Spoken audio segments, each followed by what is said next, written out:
श्री गुरु रामदास गुण गाओ। गुरु अर्जन विघ्न के नाशक, विघ्न के नाशक। श्री हरि गोविंद सुमत पररासक। श्री हर राय नमो कर जोरी, नमो कर जोरी। श्री हर कृष्ण मनाओ गौरी। गुरु तेग बहादुर परम कृपाला, परम कृपाला। श्री गुरु गोविंद सिंह विशाला। करो तरा पर पुन पुन सीसा, पुन पुन सीसा। मनो बार बार जगदीसा। एक ओंकार सतगुरु प्रसाद सच होए। वाहिगुरु जी की फतेह है, विघ्न विनाशन सोए। वाहिगुरु जी की फतेह है, विघ्न विनाशन सोए। दोहरा इस विध 21 बार संगारे, दैत जन को बारंबारे। रघुपत संग पिड़ियो एक काला, हरियो ब्योत ओज विसाला। वाहिगुरु जी का खालसा, वाहिगुरु जी की फतेह। आओ गुरु प्यारे, गुरु सवारे, सत्संगी जनो। रोजाना की तरह पातशाह जी की अपार कृपा बख्शिश का सदका पिछले पहरां के दीवान सजाते हुए आप जी गुरु चरणों विखे हाजरियां लवा रहे हो। आओ नवी वार इतिहास की कथा विचार नाल जुड़ना करिए जी। आपां विचारां सरवण कर रहे हैं जिस वेले धन धन साहिब श्री गुरु नानक देव महाराज जी ने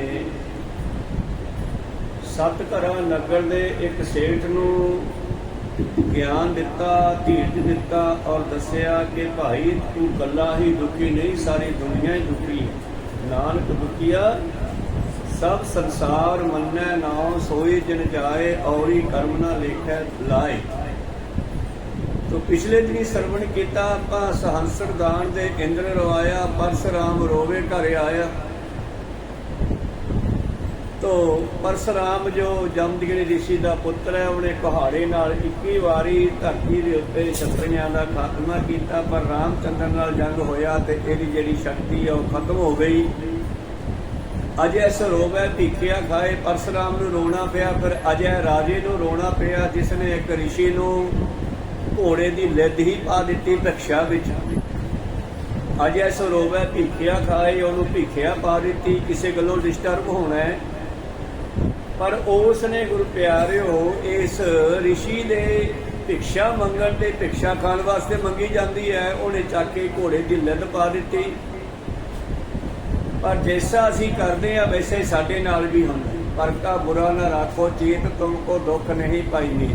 इहने उस ऋषि नूं लिद पाई ते इस नूं ओह लिद वापस आप नूं खानी पई। अजय सरोवै भीखिया खाए, ऐसी दरगह मिलै सजाए। अगली पंक्ति है, रोवै राम निकाला पिया। सीता लक्ष्मण विछड़ गया, रामचंद्र नूं भी रोना पिया। ओहदी की गलती सी, ये भी अज आपां सरवण करांगे। आरंभ करिए उस तो पहला अपनियां अते दासां दीयां गुरु चरनां विच लवाओ हाजरियां। गुरु का बख्शिया फतेह का नारा करो बुलंद गज के आखो जी वाहिगुरू जी का खालसा वाहिगुरू जी की फतेह। दोहरा इस विध 21 बार संगारे, दैत जन को बारंबारे। एओ परशुराम ने 21 वारी इस धरती के उत्तों छत्रियां नूं मारना कीता और बार बार धरती खो के इसने ब्राह्मणों नूं देनी कीती, क्योंकि आप ब्राह्मण होवेगा। इस करके इसने राज जित के ब्राह्मणों नूं बार बार 21 वारी दिता ते 21वीं वारी इहदी जिहड़ी है जंग त्रेते युग के राजे रामचंद्र नाल हुई। ਤੇ ਕਹਿੰਦੇ ਰਾਮ ਚੰਦਰ ਨੇ ਇਹਦੀ ਸ਼ਕਤੀ ਖਤਮ ਕਰਤੀ। ਫਿਰ ਇਹ ਲਜਤ ਸ਼ਰਮਸ਼ਾਰ ਹੋਇਆ। ਜਦੋਂ ਭਜਨ ਬੰਦਗੀ ਤਪੱਸਿਆ ਖਤਮ ਹੋ ਜਾਵੇ ਨਾ, ਫਿਰ ਫੀਲ ਹੁੰਦਾ ਇਹ ਅੰਦਰੋਂ ਪਤਾ ਲੱਗਦਾ ਕਿ ਮੇਰੇ ਅੰਦਰ ਕੋਈ ਪਾਵਰ ਸੀ ਤੇ ਉਹ ਨਿਕਲ ਗਈ ਹੈ। ਫਿਰ ਇਹ ਘਰੇ ਆ ਕੇ ਰੋਂਦਾ ਹੈ, ਦੁਖੀ ਹੁੰਦਾ ਹੈ, ਲਜਤ ਹੋਏ ਸ਼ਰਮਸ਼ਾਰ ਹੋਏ। ਸਗਨ ਮੈਂ ਆਇਓ ਸੋ ਰੋਵਤ ਬਲ ਸਕਲ ਹਰਾਇਓ। ਜਦੋਂ ਆਪਣੀ ਤਾਕਤ ਖਤਮ ਕਰ ਲਈ, ਫਿਰ ਘਰੇ ਆ ਕੇ ਇਹ ਵੀ ਰੋਂਦਾ ਹੈ। ਰਘੁਪਤ ਸੰਗ ਪਿੜਿਓ ਇੱਕ ਕਾਲਾ, ਹਰੇ ਕਿਉ ਤੈ ਉਜ ਬਿਸਾਲਾ। ਰਾਮ ਚੰਦਰ ਨਾਲ ਜੰਗ ਕਰਨ ਕਰਕੇ ਇਹਦੀ ਤਾਕਤ ਖਤਮ ਹੋ ਗਈ। लज्जत होए सदन में आयो, सो रोवत बल सकल हरायो। और ਸ਼ਰਮਸ਼ਾਰ ਹੋ ਕੇ ਘਰੇ ਬੈਠ ਕੇ ਰੋਂਦਾ, ਮਤਲਬ ਪਛਤਾਉਂਦਾ ਹੈ ਕਿ ਇਹ ਕੀ ਹੋ ਗਿਆ। ਮੈਂ ਚੁੱਪ ਕਰ ਜਾਂਦਾ, ਨਾ ਲੜਾਈ ਹੁੰਦੀ ਤੇ ਮੇਰੀ ਜਿਹੜੀ ਭਜਨ ਬੰਦਗੀ ਮੈਂ ਕੀਤੀ ਜੰਗਲਾਂ ਵਿੱਚ ਬੈਠ ਕੇ, ਉਹ ਤਪੱਸਿਆ ਦਾ ਫਲ ਖਤਮ ਹੋ ਗਿਆ ਹੈ। जाचत दिज देखत जग माही, रोए बसूरत सुख तै नाही। ਔਰ ਇਹ ਗੁਰੂ ਪਿਆਰਿਓ ਪੰਡਤਾਂ ਦਾ ਹਿੱਤੂ ਸੀਗਾ। ਪੰਡਤਾਂ ਨੂੰ ਵਾਰ-ਵਾਰ ਰਾਜ ਦਿੱਤਾ ਹੈ। ਹੁਣ ਜਦੋਂ ਗੁਰੂ ਪਿਆਰਿਓ ਪੰਡਤਾਂ ਕੋਲੋਂ ਰਾਜ ਖੋਹਿਆ ਗਿਆ ਤੇ ਇਹ ਉਹਨਾਂ ਨੂੰ ਦੇਖ ਕੇ ਰੋਂਦਾ, ਦੁਖੀ ਹੁੰਦਾ ਹੈ। ਅੱਜ ਨਿਰਪ ਅਦਮਤੀ ਬ੍ਰਹਮ ਭਾਰੀ, ਰੋਵਤ ਭਿਖਿਆ ਖਾਏ ਆਹਾਰੀ। ਅਜੈ ਰਾਜਾ ਹੈ ਇੰਦਮਤੀ। ਗੁਰੂ ਪਿਆਰਿਓ ਅਜੈ ਰਾਜੇ ਦੀ ਇਸਤਰੀ ਦਾ ਨਾਮ ਹੈ ਵਿਦਰਭ, ਤੇ ਰਾਜੇ ਦੀ ਭੈਣ ਸੀ ਭਾਰੀ, ਵਿਛੋੜੇ ਤੋਂ ਦੁਖੀ ਹੋ ਕੇ ਰੋਂਦੀ ਸੀ। ਔਰ ਗੁਰੂ ਪਿਆਰਿਓ ਅੱਜ ਨਿਰਪ ਇੰਦਮਤੀ ਬ੍ਰਹਮ ਭਾਰੀ, ਰੋਵੈ ਭਿਖਿਆ ਖਾਏ ਆਹਾਰੀ। ਜਦੋਂ ਇਹ ਭੋਜਨ ਖਾਂਦੇ ਸੀਗੇ ਉੱਤੇ ਸਵਾਹ ਛਿੜਕ ਕੇ, ਕਿਉਂਕਿ ਫਿਰ ਉਸ ਦੀ ਘਰਵਾਲੀ ਨੇ ਵੀ ਸਾਥ ਦਿੱਤਾ ਹੋਣਾ। ਉਹ ਜਿਹੜੀ ਇੰਨੀ ਕੁ ਲਿੱਦ ਸੀ ਨਾ, ਉਹ ਰਿਸ਼ੀ ਕਹਿਣ ਲੱਗਿਆ ਵੀ ਤੈਨੂੰ ਇਹ ਖਾਣੀ ਪੈਣੀ ਆ, ਨਹੀਂ ਖਾਏਗਾ ਤਾਂ ਗੋਹੇ ਦਾ ਕੀੜਾ ਬਣੇਗਾ। ਕਹਿੰਦੇ ਹੁਣ ਅਜਾ ਤੇ ਉਸ ਦੀ ਰਾਣੀ ਜਿਹੜੀ ਹੈ, ਜਦੋਂ ਇਹਨਾਂ ਚੀਜ਼ਾਂ ਨੂੰ ਖਾਂਦੇ ਹਨ ਫਿਰ ਦੁਖੀ ਹੁੰਦੇ ਹਨ। ਔਰ ਇਸ ਤਰ੍ਹਾਂ ਗੁਰੂ ਪਿਆਰਿਓ ਜੱਗ ਦੇ ਵਿੱਚ ਮਨੁੱਖ ਦੁਖੀ ਹੋਇਆ ਆਪਣੀਆਂ ਗਲਤੀਆਂ ਕਰਕੇ। जग में ज्ञान दृष्ट सुख होई, नातर दुखी रहत सब कोई। ਪਾਤਸ਼ਾਹ ਕਹਿੰਦੇ ਸੁੱਖ ਹੈ ਵਿੱਚ ਵਿਚਾਰ ਦੇ, ਨਾ ਸੁੱਖ ਵਿੱਚ ਗ੍ਰਸਤ ਦੇ। ਗ੍ਰਸਤੀ ਵੀ ਦੁਖੀ ਹੈ। ਨਾ ਸੁੱਖ ਛੱਡ ਗਿਆ, ਜਿਹੜੇ ਗ੍ਰਸਤੀ ਜੀਵਨ ਛੱਡ ਕੇ ਜੰਗਲਾਂ ਨੂੰ ਭੱਜ ਗਏ, ਉਹ ਵੀ ਦੁਖੀ ਆ। ਤੇ ਸੁਖੀ ਕੌਣ ਹੈ? ਸੁਖੀ ਹੈ ਗੁਰੂ ਪਿਆਰਿਓ, ਸੁੱਖ ਹੈ ਵਿੱਚ ਵਿਚਾਰ ਦੇ, ਸਤਿਗੁਰ ਸ਼ਰਨ ਪਿਆ। ਗਿਆਨ ਦੇ ਵਿੱਚ ਹੀ ਸੁੱਖ ਹੈ। ਬਾਬਾ ਜੀ ਕਹਿੰਦੇ ਨਹੀਂ ਤਾਂ ਸਾਰੇ ਦੁਖੀ ਹੈ। दोहरा सीता लक्ष्मण बिछड़ने, रोए तब श्री राम। ਹੁਣ ਰਾਮ ਚੰਦਰ ਉਦੋਂ ਰੋਇਆ ਜਦੋਂ ਸੀਤਾ ਤੇ ਲక్ష్మణ ਤੋਂ ਵਿਛੜ ਗਿਆ। ਇਹਦਾ ਕਾਰਨ ਕੀ ਸੀਗਾ? ਇਹਨੇ ਕੀ ਗਲਤੀ ਕਰ ਲਈ ਸੀ ਕਿ ਇਸ ਦਾ ਵਿਛੋੜਾ ਪਿਆ, ਨਾਲੇ ਇਸ ਦੀ ਘਰਵਾਲੀ ਤੋਂ, ਨਾਲੇ ਇਹਦੇ ਭਾਈ ਤੋਂ। ਜਦੋਂ ਇਹ ਰਾਜ ਕਰਦਾ ਗੁਰੂ ਪਿਆਰਿਓ, ਗੂਗਲ ਤੇ ਸਰਚ ਮਾਰਿਓ, ਮੈਂ ਆਪਦੇ ਕੋਲੋਂ ਕੋਈ ਗੱਲ ਨਹੀਂ ਕਰ ਰਿਹਾ। ਗੂਗਲ ਤੇ ਲਿਖਿਓ ਸੰਭੂਕ ਰਿਸ਼ੀ। ਜਿਹੜਾ ਸੰਭੂਕ ਰਿਸ਼ੀ ਹੋਇਆ ਨਾ, ਇਹ ਸ਼ੂਦਰ ਸੀਗਾ। ਕਿਉਂਕਿ ਬ੍ਰਾਹਮਣ ਨੇ ਕੀ ਕੀਤਾ, ਦੁਨੀਆ ਨੂੰ 4 ਹਿੱਸਿਆਂ ਵਿੱਚ ਵੰਡ ਦਿੱਤਾ। ਖੱਤਰੀ ਬ੍ਰਾਹਮਣ ਸੂਦ ਵੈਸ ਬਣਾ ਕਰਕੇ। ਔਰ ਗੁਰੂ ਪਿਆਰਿਓ ਜਿਨ੍ਹਾਂ ਨੂੰ ਇਸ ਨੇ ਸ਼ੂਦਰ ਕਿਹਾ, ਧੰਨ ਗੁਰੂ ਨਾਨਕ ਦੇਵ ਜੀ ਤੋਂ ਸਦੀਆਂ ਪਹਿਲਾਂ ਰਚੇ ਸੌੜੀ, ਛੋਟੀ ਸੋਚ ਅਤੇ ਸਵਾਰਥੀ ਬਿਰਤੀ ਦੇ ਬ੍ਰਾਹਮਣੀ ਗ੍ਰੰਥਾਂ ਦੇ ਸ਼ਲੋਕਾਂ ਵਿੱਚ ਇਹ ਚੀਜ਼ਾਂ ਲਿਖੀਆਂ ਹੋਈਆਂ ਵਜ਼ੀਰਾਂ ਵੱਲੋਂ ਲਾਈਆਂ। ਕਾਨੂੰਨੀ ਲੋਕਾਂ ਦੇ ਨਤੀਜੇ ਵਜੋਂ ਆਰਥਿਕ ਪੱਖੋਂ ਗਰੀਬ ਲੋਕ ਜਿਹੜੇ ਹਰ ਪਾਸਿਓਂ ਦਬਾਏ ਗਏ ਸਨ। ਔਰ ਗੁਰੂ ਪਿਆਰਿਓ ਇਹਨਾਂ ਵਿੱਚ ਕਿਰਤ ਕਰਨ ਵਾਲੇ ਉਹ ਸਾਰੇ ਲੋਕ ਸ਼ਾਮਲ ਹਨ। ਸ਼ੂਦਰ ਕੌਣ ਹੈ? ਸੁਣੋ, ਕਿਹਨੂੰ ਕਿਹਨੂੰ ਸ਼ੂਦਰ ਕਿਹਾ ਇਹਨਾਂ ਬ੍ਰਾਹਮਣਾਂ ਨੇ? ਜਿਨ੍ਹਾਂ ਨੇ ਮਿੱਟੀ ਵਿੱਚ ਮਿੱਟੀ ਹੋ ਕੇ, ਭਾਵ ਕਿਸਾਨ ਜਿਸ ਨੇ ਖੇਤੀਬਾੜੀ ਕਰਦਾ, ਇਹ ਸ਼ੂਦਰ ਹੈ। ਤੇ ਜਿੰਨਿਆਂ ਦਾ ਕਨੈਕਟ ਕਿਸਾਨ ਦੇ ਨਾਲ ਆ, ਉਹ ਸਾਰੇ ਸ਼ੂਦਰ ਹੈ। ਕੋਈ ਸਤਨਾਮ। ਕਿਹੜੇ ਕਿਹੜੇ ਆ ਉਹਨਾਂ ਚੋਂ? ਮਿੱਟੀ 'ਚ ਮਿੱਟੀ ਹੋ ਕੇ ਅਨਾਜ ਪੈਦਾ ਕੀਤਾ, ਫਿਰ ਮਿੱਟੀ ਦੇ ਭਾਂਡੇ ਬਣਾਉਣ ਵਾਲੇ ਘੁਮਿਆਰ, ਗਹਿਣੇ ਘੜਨ ਵਾਲੇ ਸੁਨਿਆਰ, ਮੰਜੇ ਪੀੜੀਆਂ ਬਣਾਉਣ ਵਾਲੇ ਭਾਈ ਲਾਲੋ ਵਰਗੇ ਮਿਸਤਰੀ ਤਰਖਾਨ, ਔਰ ਗੁਰੂ ਪਿਆਰੋ ਘਰਾਂ ਦੀਆਂ ਉਸਾਰੀਆਂ ਕਰਨ ਵਾਲੇ ਮਿਸਤਰੀ, ਮਹਿਲ ਬਣਾਉਣ ਵਾਲੇ। ਔਰ ਇਹ ਸਾਰੇ ਤਾਂ ਗੁਰੂ ਪਿਆਰਿਓ ਕਿਰਤਾਂ ਕਰਕੇ ਭੁੱਖ ਨੰਗ ਨਾਲ ਭੁੱਲਦੇ ਆ। ਇਹਨਾਂ ਨੂੰ ਸ਼ੂਦਰ ਕਹਿੰਦਾ। ਇਹਨਾਂ ਦੀ ਰੋਟੀ ਮਸਾਂ ਪੂਰੀ ਆਉਂਦੀ ਆ। ਔਰ ਇਸ ਕਰਕੇ ਗੁਰੂ ਪਿਆਰਿਓ ਇਹ ਗਰੀਬੀ ਦੇ ਵਿੱਚ ਦਿਨ ਕੱਟੀ ਕਰਦੇ ਰਹੇ ਔਰ ਜਿਸ ਦੀ ਸਿੱਧੇ ਜ਼ਿੰਮੇਵਾਰੀ ਬ੍ਰਾਹਮਣਾਂ ਵੱਲੋਂ ਲਿਖੇ ਗਏ ਧਰਮ ਸ਼ਾਸਤਰਾਂ ਜਾਂ ਨੀਤੀ ਸ਼ਾਸਤਰਾਂ ਦੇ ਸਿਰ ਤੇ ਪੈਂਦੀ ਹੈ। ਬ੍ਰਾਹਮਣ ਨੇ ਕੀ ਕੀਤਾ, ਸਾਰਿਆਂ ਨੂੰ ਸ਼ੂਦਰ ਬਣਾ ਕਰਕੇ ਤੇ ਆਪ ਬਣ ਗਿਆ ਮੁਖੀ ਬ੍ਰਾਹਮਣ।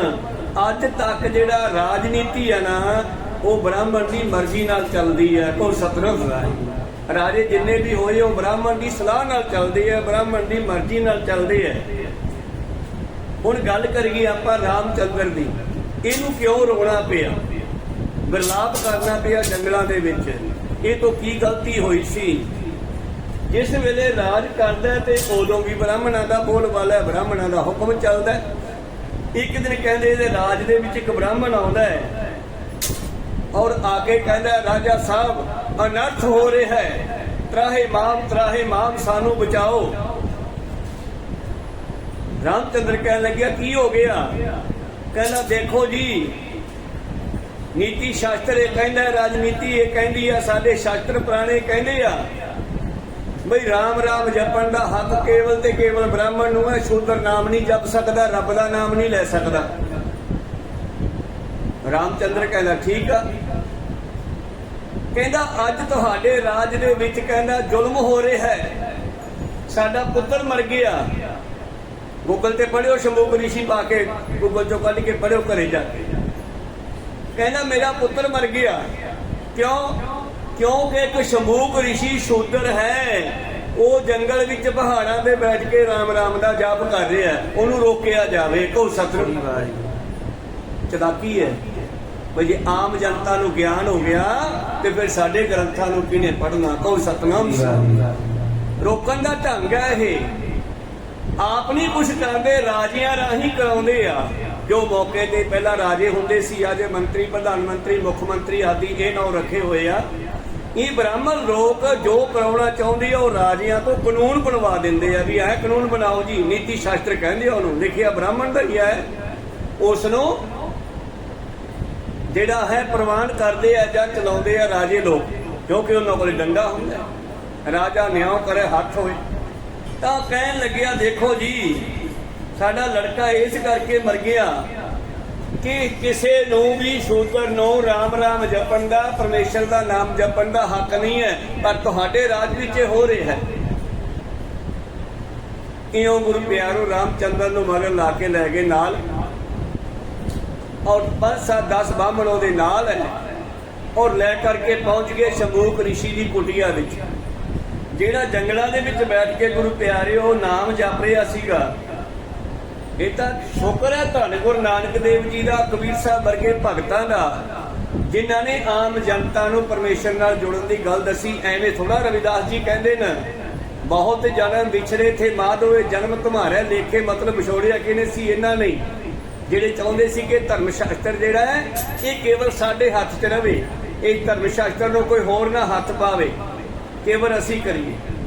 ਤਾਂ ਰਾਮਚੰਦਰ ਜਾਂਦਾ ਉਹਨਾਂ ਬ੍ਰਾਹਮਣਾਂ ਦੇ ਨਾਲ ਸ਼ੰਭੂ ਰਿਸ਼ੀ ਦੀ ਕੁਟੀਆ ਵਿੱਚ। ਉੱਥੇ ਉਹਦਾ ਬੱਚਾ ਵੀ ਰਾਮ ਰਾਮ ਜਪ ਰਿਹਾ, ਸ਼ੰਭੂ ਰਿਸ਼ੀ ਵੀ ਤਪੱਸਿਆ ਕਰ ਰਿਹਾ, ਤੇ ਜਾਂਦਿਆਂ ਹੀ ਇਹਨਾਂ ਨੇ ਰਾਮਚੰਦਰ ਦੇ ਕੋਲੋਂ ਉਸ ਬੱਚੇ ਦੀ ਜੀਭ ਕਟਵਾ ਦਿੱਤੀ ਔਰ ਸ਼ੰਭੂ ਰਿਸ਼ੀ ਨੂੰ ਕਤਲ ਕਰਵਾ ਦਿੱਤਾ। ਕੋ ਸਤਨਾਮ। ਹੁਣ ਉਸ ਤਪੀ ਹੋਈ ਉਹਦੀ ਇਸਤਰੀ ਦੇ ਹਿਰਦੇ ਚੋਂ ਕੀ ਨਿਕਲੇਗਾ? ਉਹਨੇ ਨਹੀਂ ਵੇਖਿਆ ਕੌਣ ਹੈ ਮੇਰੇ ਪਤੀ ਨੂੰ ਮਾਰਨ ਵਾਲਾ, ਮੇਰੇ ਪੁੱਤਰ ਦੀ ਰਸਨਾ ਕੱਟਣ ਵਾਲਾ, ਜੀਭ ਕੱਟਣ ਵਾਲਾ। ਕਹਿੰਦੀ, ਹੋਏਗਾ ਕੋਈ ਵੀ, ਜਾ ਤੂੰ ਵੀ ਆਪਣੇ ਬੱਚਿਆਂ ਤੋਂ, ਆਪਣੀ ਇਸਤਰੀ ਤੋਂ ਵਿਛੜੇਗਾ ਔਰ ਵਿਲਾਪ ਕਰੇਗਾ, ਰੋਏਗਾ ਮੇਰੇ ਵਾਂਗੂ। ਤੂੰ ਮੇਰੇ ਪਤੀ ਨੂੰ ਮਾਰਿਆ, ਮੇਰੇ ਪੁੱਤਰ ਨੂੰ ਵੱਢਿਆ। ਕੋ ਸਭ ਫਿਰ ਮਰ ਗਿਆ, ਬੱਚਾ ਵੀ ਮਰ ਗਿਆ। ਜੀਭ ਕੱਟਣ ਤੋਂ ਬਾਅਦ ਉਹ ਬੱਚਾ ਮਰ ਗਿਆ। ਗੂਗਲ ਤੇ ਪੜ੍ਹ ਲਿਓ, ਸਾਰੀ ਚੀਜ਼ ਗੂਗਲ ਨੇ ਪਾਈ ਹੋਈ ਹੈ ਗੂਗਲ ਤੇ। ਤਾਂ ਗੁਰੂ ਪਿਆਰੋ, ਜਿਸ ਵੇਲੇ ਉਹ ਇਹ ਕਰਕੇ ਆ ਗਿਆ, ਉਸ ਤੋਂ ਬਾਅਦ ਸਮਾਂ ਆਇਆ। ਤਾਈਓ ਗੁਰੂ ਅਰਜਨ ਨੇ ਕਿਹਾ, ਪਰ ਕਾ ਬੁਰਾ ਨਾ ਰਾਖੋ ਚੀਤ, ਤੁਮ ਕੋ ਦੁੱਖ ਨਹੀਂ ਪਾਈ ਮੀਤ। ਹੁਣ ਧੰਨ ਗੁਰੂ ਨਾਨਕ ਦੇਵ ਜੀ ਮਹਾਰਾਜ ਆਉਂਦੇ ਆ, ਤਾਂ ਆ ਜਿੰਨੇ ਵੀ ਕੰਮਕਾਰ ਕਰਨ ਵਾਲੇ ਆ, ਇਹਨਾਂ ਬਾਰੇ ਕੀ ਲਿਖਿਆ ਬਾਬੇ ਨਾਨਕ ਨੇ ਬਾਣੀ 'ਚ? ਫੱਕੜ ਜਾਤੀ ਫੱਕੜ ਨਾਓ, ਸਭਨਾ ਜੀਆਂ ਇੱਕਾ ਛਾਓ। ਕੋਈ ਛੋਟੀਆਂ ਜਾਤਾਂ ਵਾਲੇ ਆ, ਵੱਡੀਆਂ ਜਾਤਾਂ ਵਾਲੇ ਆ, ਸਾਰੇ ਇੱਕ ਪਰਮੇਸ਼ਰ ਦੀ ਛਤਰ ਛਾਇਆ ਹੇਠ ਹੈ, ਸਾਰੇ ਰੱਬ ਦੇ ਜੀਵ ਆ।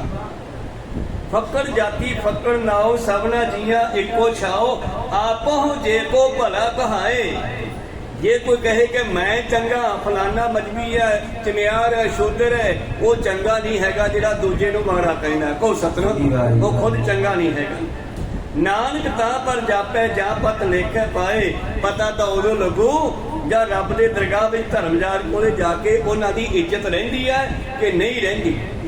ਕਬੀਰ ਸਾਹਿਬ ਜੀ ਨੇ ਵੀ ਕਿਹਾ ਕਿ ਜਿਹੜੀਆਂ ਪੰਡਤਾਂ ਦੀਆਂ ਲਿਖੀਆਂ ਹੋਈਆਂ ਇਹ ਵੇਦ ਸਿਮਰਤੀਆਂ ਆਦਿ ਹਨ ਇਹ ਜੀਵਾਂ ਨੂੰ ਬੰਧਨ ਪਾਉਣ ਵਾਲੀਆਂ। ਵੇਦ ਕੀ ਪੁੱਤਰੀ ਸਿਮਰਤੀ ਭਾਈ ਸੰਕਲ ਜੇਵਰੀ ਲਹਿ ਆਈ।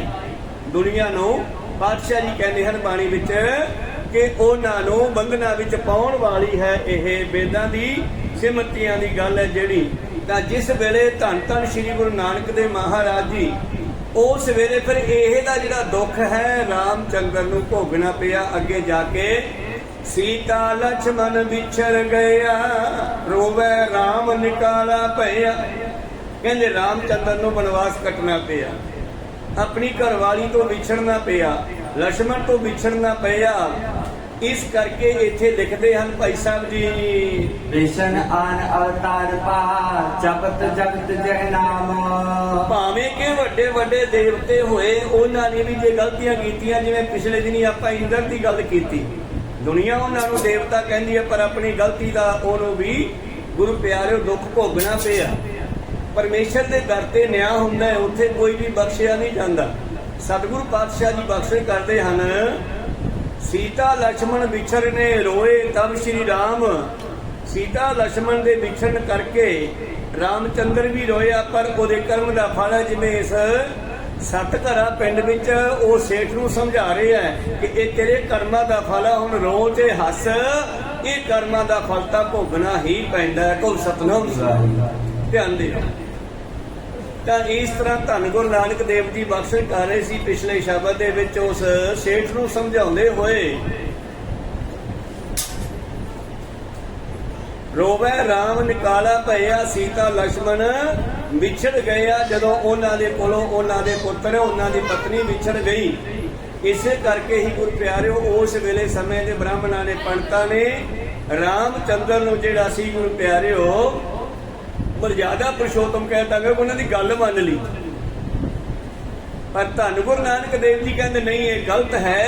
नीचा अंदर नीच जात नीची हूं अत नीच नानक तिन कै संग साथ वड्डिया स्यो क्या रीस।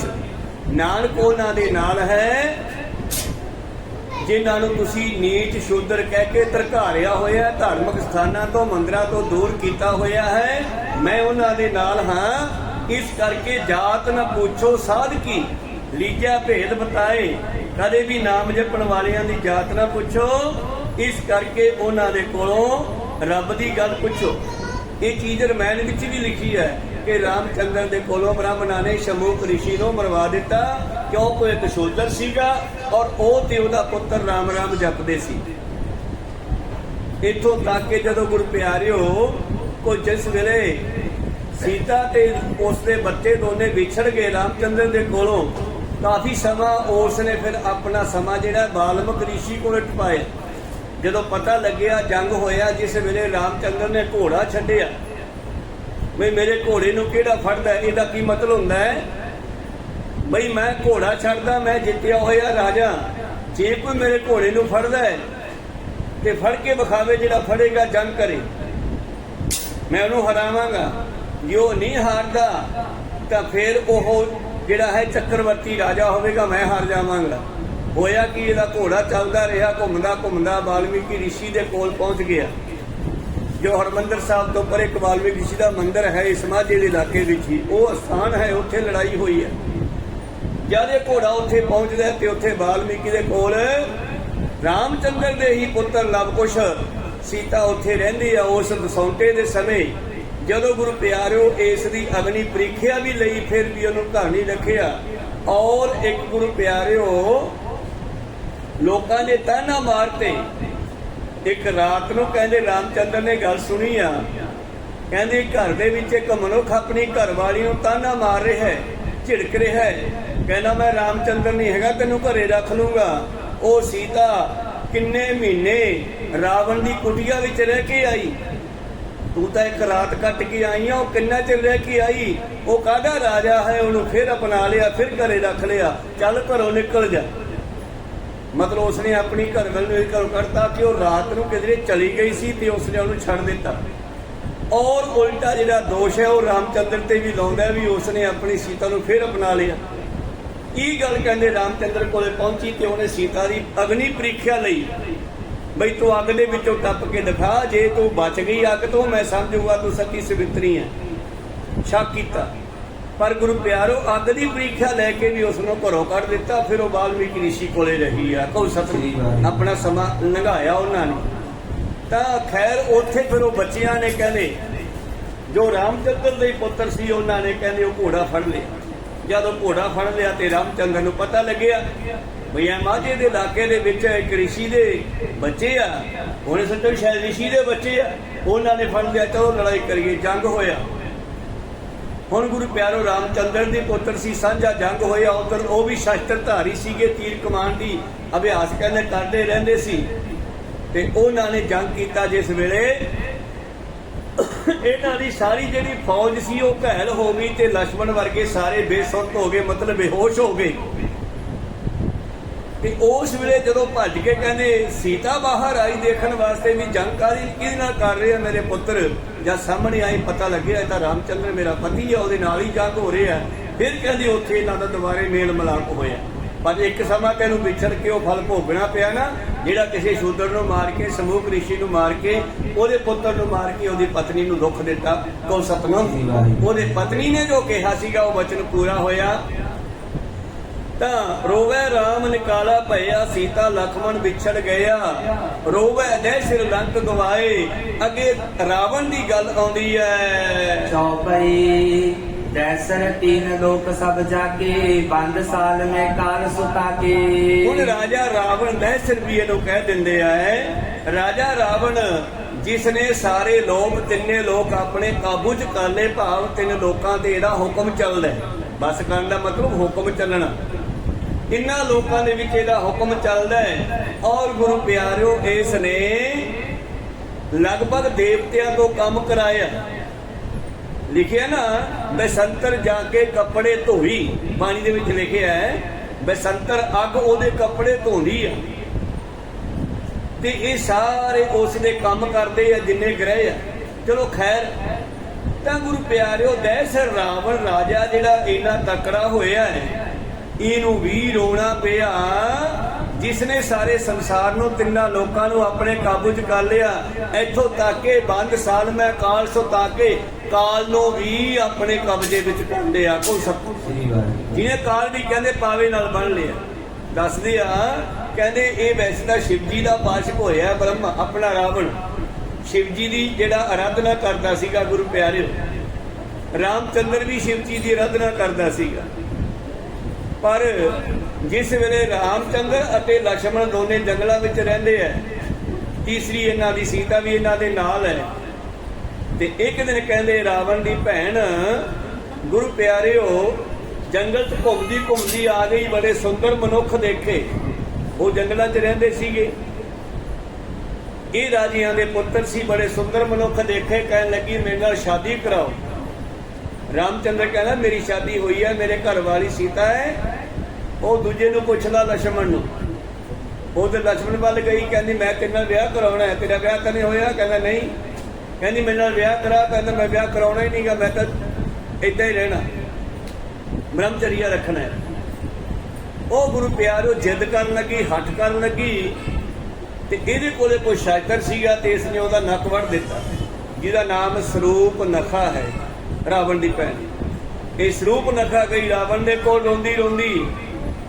ਤੇ ਰਾਵਣ ਨੂੰ ਗੁੱਸਾ ਆਇਆ। ਦੱਸਿਆ 3 ਜਣੇ ਆਏ ਆ ਜੰਗਲ 'ਚ, ਪਤਾ ਨਹੀਂ ਕਿੱਥੋਂ ਦੇ ਲੋਕ ਹੈ। ਉਹਨਾਂ 'ਚੋਂ ਇੱਕ ਨੇ ਮੇਰਾ ਨੱਕ ਵੱਢ ਦਿੱਤਾ। ਉਹ ਗੁੱਸੇ ਵਿੱਚ ਆਇਆ ਔਰ ਉਸਨੇ ਜੁਗਤ ਬਣਾ ਕੇ ਢੰਗ ਦੇ ਨਾਲ ਭੇਸ ਬਦਲ ਕੇ, ਸਾਧ ਦਾ ਭੇਸ ਧਾਰ ਕੇ ਆ ਕੇ ਉਹ ਸੀਤਾ ਨੂੰ ਕੁਟੀਆ ਵਿੱਚੋਂ ਜੰਗਲ ਦੇ ਵਿੱਚ ਜਿੱਥੇ ਕਿਤੇ ਨੇ ਰਿਹਾਇਸ਼ ਕੀਤੀ ਸੀ, ਕਿਉਂਕਿ ਇਹਨਾਂ ਨੂੰ 14 ਸਾਲ ਦਾ ਬਨਵਾਸ ਮਿਲਿਆ ਸੀ। ਉਹ ਬਨਵਾਸ ਦੇ ਦੌਰਾਨ ਰਾਵਣ ਜਿਹੜਾ ਸੀਗਾ ਸੀਤਾ ਨੂੰ ਚੱਕ ਕੇ ਲੈ ਗਿਆ। ਔਰ ਇਹ ਵੀ ਇਹਨਾਂ ਦਾ ਇਤਿਹਾਸ ਦੱਸਦਾ ਹੈ ਕਿ ਸੀਤਾ ਨੂੰ ਆਪਣੇ ਘਰੇ ਨਹੀਂ ਲਗਿਆ, ਪੰਚਵਟੀ ਬਾਗ ਦੇ ਵਿੱਚ ਹੀ ਇਸ ਨੂੰ ਰੱਖ ਦਿੱਤਾ ਹੈ ਔਰ ਉੱਥੇ ਹੀ ਇਹਦੀ ਰਕਸ਼ਾ ਵਾਸਤੇ, ਸੇਵਾ ਸੰਭਾਲ ਵਾਸਤੇ ਇਸਤਰੀਆਂ ਦੀ ਡਿਊਟੀ ਲਾਈ। ਇਸ ਗੱਲੋਂ ਤਾਂ ਫਿਰ ਰਾਵਣ ਠੀਕ ਹੋਇਆ ਨਾ, ਉਹਨੇ ਕੋਈ ਧੱਕਾ ਨਹੀਂ ਕੀਤਾ। ਵੈਸੇ ਉਹਦੀਆਂ ਇਸਤਰੀਆਂ ਸਮਝਾਉਂਦੀਆਂ ਰਹੀਆਂ ਵੀ ਤੇਰਾ ਰਾਵਣ ਨਾਲ ਵਿਆਹ ਕਰ ਦਿੰਦੇ ਆ। ਤਾਂ ਇਸ ਤਰ੍ਹਾਂ ਗੁਰੂ ਪਿਆਰੋ ਪਰ ਸੀਤਾ ਉੱਥੇ ਜੰਗਲ ਵਿੱਚ ਰਹੀ।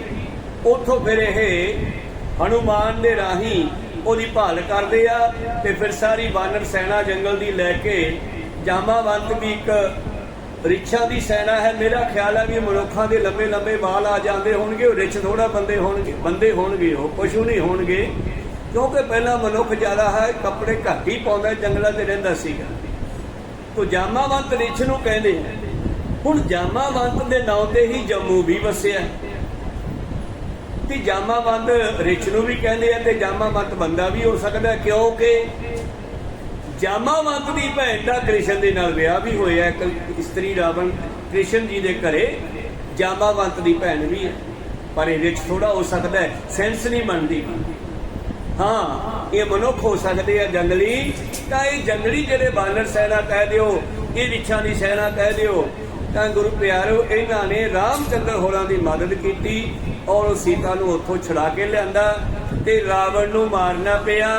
ਰਾਵਣ ਮਰਿਆ, ਉਹਦਾ 100 ਪੁੱਤਰ ਸੀ ਉਹ ਮਰ ਗਿਆ, ਰਾਵਣ ਦਾ ਭਰਾ ਮਰ ਗਿਆ, 2 ਭਰਾ ਸੀ ਰਾਵਣ ਦੇ ਉਹਦੇ ਨਾਲ, ਉਹ ਵੀ ਮਰ ਗਏ। ਇਸ ਤਰ੍ਹਾਂ ਗੁਰੂ ਪਿਆਰਿਓ ਕੀ ਕਹਿੰਦੇ ਐ, ਦਹਿਸ਼ਤ 3 ਲੋਕ ਵਿੱਚ ਜਾ ਕੇ ਇਹ ਬ੍ਰਹਮਾ ਨੂੰ ਪੁੱਛਦਾ ਹੈ, ਕਹਿੰਦਾ ਮੇਰੀ ਮੌਤ ਕਿਵੇਂ ਹੋਊਗੀ। ਜਿਹੜਾ ਆਪਾਂ ਕਹਿੰਦੇ ਨਾ ਕਾਲ ਪਾਵੇ ਨਾਲ ਬੰਨਿਆ, ਇਹ ਬ੍ਰਹਮਾ ਨੂੰ ਪੁੱਛਦਾ ਮੇਰੀ ਮੌਤ ਕਿਵੇਂ ਹੋਊਗੀ। ਬ੍ਰਹਮਾ ਕਹਿਣ ਲੱਗਿਆ ਤੇਰੀ ਮੌਤ ਇੱਕ ਤੀਰ ਨਾਲ ਹੋਵੇਗੀ, ਕਿ ਉਹ ਆ ਤੀਰ ਆ, ਜਿੰਨਾ ਚਿਰ ਤੀਰ ਤੇਰੇ ਕੋਲ ਆ ਤੇਰੀ ਮੌਤ ਨਹੀਂ ਹੋਵੇਗੀ। ਕਹਿੰਦਾ ਇਹ ਤਾਂ ਮੈਂ ਤੀਰ ਕਿਸੇ ਨੂੰ ਦੇਣਾ ਹੀ ਨਹੀਂਗਾ। ਉਸ ਨੇ ਉਹ ਤੀਰ ਜਿਹੜਾ ਸੀ ਗੁਰੂ ਪਿਆਰਿਓ ਆਪਣੇ ਕਿਸੇ ਐਸੇ ਮੰਤਰੀ ਨੂੰ ਫੜਾ ਦਿੱਤਾ। ਵੈਸੇ ਲਿਖਿਆ ਇਤਿਹਾਸ ਵਿੱਚ ਰਾਖਸ਼ ਹੈ, ਕਿਉਂਕਿ ਜੰਗਲਾਂ ਵਿੱਚ ਰਹਿਣ ਵਾਲਿਆਂ ਨੂੰ ਰਾਖਸ਼ ਕਹਿ ਦਿੱਤਾ। ਇਹ ਸਾਰੀ ਬ੍ਰਾਹਮਣ ਦੀ ਹੀ ਕਿਰਤ ਹੈ। ਪਾਤਸ਼ਾਹ ਜੀ 10ਵੇਂ ਪਾਤਸ਼ਾਹ ਵੀ ਬ੍ਰਾਹਮਣਾਂ ਨੂੰ ਕਹਿੰਦੇ ਹੈ, ਛਤਰੀਏ ਤੁਹਾਡੀ ਹੀ ਕਿਰਤ ਹੈ, ਇਨਕੇ ਉੱਪਰ ਕਿਰਪਾ ਕਟਾਖਿਆ ਨਿਹਾਰੋ। ਤੁਸੀਂ ਇਹਨਾਂ ਨੂੰ ਮਾਰੇ ਨਾ ਕਹੋ। ਕਿੱਦਣ ਕਿਹਾ ਇਹ ਗੱਲ, ਜਿੱਦਣ ਸਤਿਗੁਰ ਪਾਤਸ਼ਾਹ ਨੇ ਇੱਕ ਬਹੁਤ ਵੱਡਾ ਲੰਗਰ ਕੀਤਾ, ਸਾਰੇ ਆਸੇ ਪਾਸੇ ਨਗਰਾਂ ਨੂੰ ਸੱਦੇ ਦਿੱਤੇ ਔਰ ਗੁਰੂ ਪਿਆਰਿਓ ਲੰਗਰ ਚੱਲ ਪਿਆ। ਅਰਦਾਸਾ ਹੋਇਆ, ਲੰਗਰ ਛਕਣ ਲੱਗੇ ਸਾਰੇ।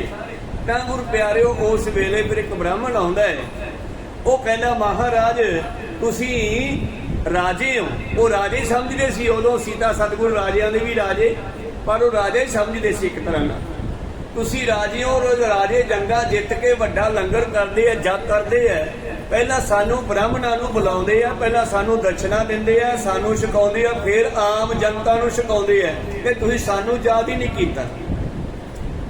ਇਹਨਾਂ ਨਿੱਕਿਆਂ ਨੀਚਾਂ ਨੂੰ, ਛੋਟਿਆਂ ਵੱਡਿਆਂ ਨੂੰ, ਨੀਵੀਆਂ ਜਾਤਾਂ ਵਾਲਿਆਂ ਨੂੰ ਬਿਠਾ ਕੇ ਤੁਸੀਂ ਲੰਗਰ ਛਕਾਤਾ, ਸਾਨੂੰ ਯਾਦ ਨਹੀਂ ਕੀਤਾ। ਉੱਥੇ ਪਾਤਸ਼ਾਹ ਜੀ ਕਹਿੰਦੇ ਹਨ, ਪੰਡਤ ਜੀ ਕੀ ਹੋ ਗਿਆ, ਜਿਨ੍ਹਾਂ ਤੁਸੀਂ ਨੀਚ ਕਹਿ ਰਹੇ ਹੋ ਤੁਹਾਡੇ ਬਣਾਏ ਹੋਏ ਐ। ਮੈਂ ਕਿਸੇ ਵੇਲੇ ਬੰਦਾ ਇੱਕੋ ਸੀਗਾ। ਤਾਂ ਪਾਤਸ਼ਾਹ ਜੀ ਕਹਿੰਦੇ ਹਨ, ਛਤਰੀ ਤੁਹਾਡੇ ਬਣਾਏ ਹੋਏ ਐ, ਇਹ ਸ਼ੂਦਰ ਤੁਹਾਡੇ ਬਣਾਏ ਹੋਏ ਐ। ਇਨ ਪੈ ਕਿਰਪਾ ਕਟਾਖਿਆ ਨਿਹਾਰੋ, ਇਹਨਾਂ ਤੇ ਕਿਰਪਾ ਦ੍ਰਿਸ਼ਟੀ ਰੱਖੋ। ਤਾਂ ਗੁਰੂ ਪਿਆਰਿਓ ਫਿਰ ਉਸ ਵੇਲੇ ਉਹ ਪੰਡਤ ਬਾਰ-ਬਾਰ ਗੱਲਾਂ ਕਰਦਾ।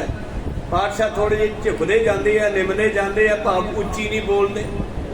ਇਹ ਵੀ ਕਹਿੰਦੇ ਆ ਕੋਈ ਗੱਲ ਨਹੀਂ, ਗੁੱਸਾ ਨਾ ਕਰੋ, ਤੁਹਾਡੇ ਘਰੇ ਲੰਗਰ ਭੇਜ ਦਿੰਦੇ ਆ ਜੋ ਬਣਿਆ। ਕਹਿਣ ਲੱਗਿਆ ਨਹੀਂ, ਤੁਸੀਂ ਸਾਡੇ ਸਾਰੇ ਰੀਤੀ ਰਿਵਾਜ ਖਤਮ ਕਰ ਦਿੱਤੇ ਹਨ, ਇਹ ਚੰਗੀ ਗੱਲ ਨਹੀਂ ਹੈ।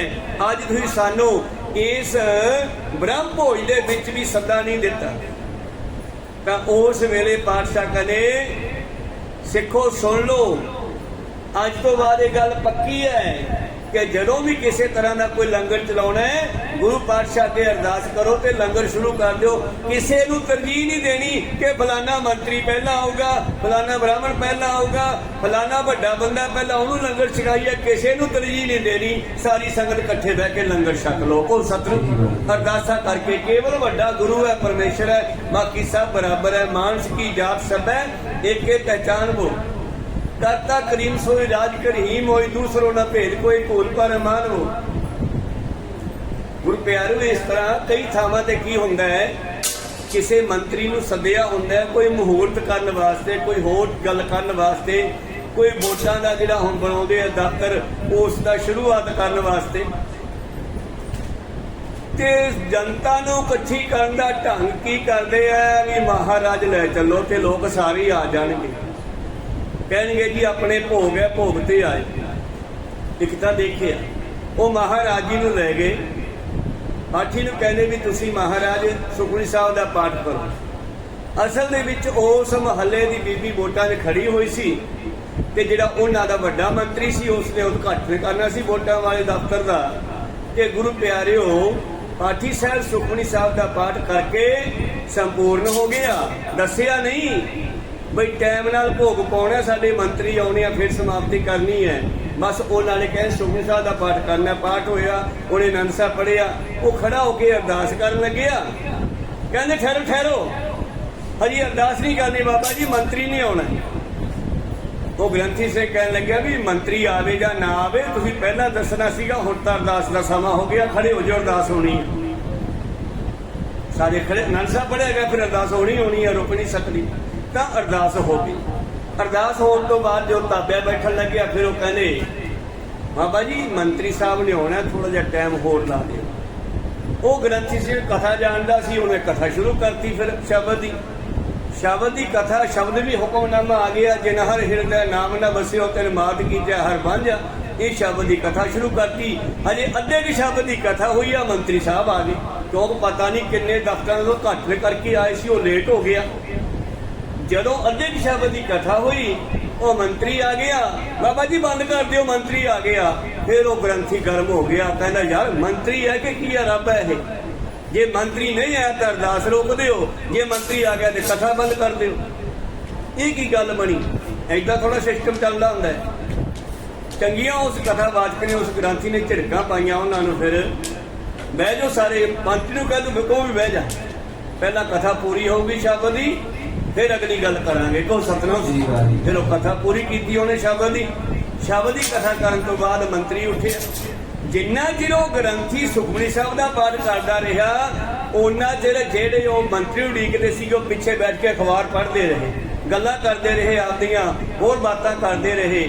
ਤੇ ਜਦੋਂ ਮੰਤਰੀ ਸੁਣਾਉਣ ਲੱਗਿਆ, ਇਹ ਬੀਬੀ ਨੂੰ ਵੋਟਾਂ ਪਾਇਓ ਜੀ, ਇਹ ਤੁਹਾਡੇ ਮਹੱਲੇ ਵਿੱਚ ਖੜੀ ਹੋਈ ਹੈ, ਤੁਹਾਡੇ ਮਹੱਲੇ ਦੀਆਂ ਗਲੀਆਂ ਨਾਲੀਆਂ ਬਣਾ ਦਿਆਂਗੇ, ਗਲੀਆਂ ਪੱਕੀਆਂ। ਬਸ ਇੰਨਾ ਕੀ ਰੱਖਦੇ ਆ ਲੋਕ ਖਿਆਲ ਵੀ ਸਾਡੀਆਂ ਗਲੀਆਂ ਪੱਕੀਆਂ ਕਰ ਦਿਓ ਜੀ, ਨਾਲੀਆਂ ਬਣਾ ਦਿਓ, ਬਸ ਹੋਰ ਕੁਝ ਨਹੀਂ, ਵੋਟਾਂ ਪਾ ਦਿਓ।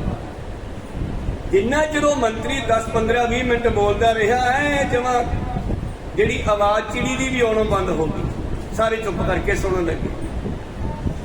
ਤੇ ਫਿਰ ਮੰਤਰੀ ਨੂੰ ਪੁੱਛਿਆ ਵੀ ਹਾਂ ਤੂੰ ਦੱਸ ਕੇ ਤੂੰ ਵੱਡਾ ਕਿ ਮਹਾਰਾਜ ਵੱਡਾ? ਕਹਿੰਦੇ ਮਹਾਰਾਜ ਮਹਾਰਾਜ ਹੀ ਵੱਡਾ, ਮੈਂ ਥੋੜਾ ਵੱਡਾ।